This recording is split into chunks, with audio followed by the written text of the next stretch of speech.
Welcome back everybody. I don't know if you remember, but last time I made this airbox and it kind of changed the direction for this build. Well, maybe it didn't really change the direction, it more kind of gave it that direction. Because I don't really think I realized it before, but I think I have been struggling with the direction for this build. But with this airbox in place, I have finally decided that I want to go with the molded frame look. And to pull that off, I really have to do something about this front end. I guess I will have to mold it.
I'm done with the basic shape of both panels, but unfortunately I just realized that I will have to take the engine out to be able to tack these into place.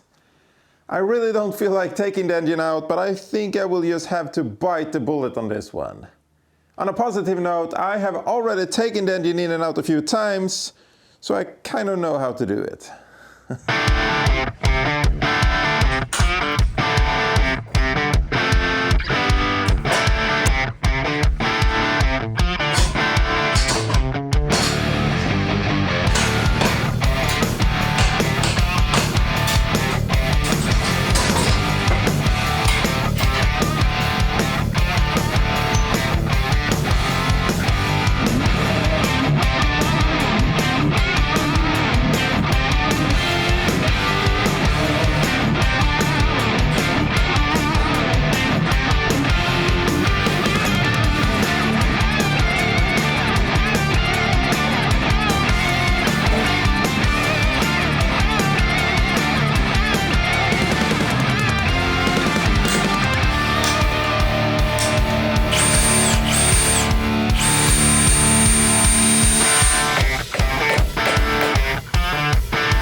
The panels are tacked into place, and I actually threw in the engine and put the rear wheel back on just to see how it looks. And I must say, I'm pretty excited with this new direction this build is taking.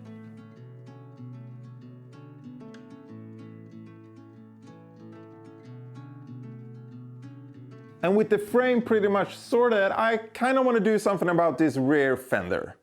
And I also kind of want to make another sissy bar.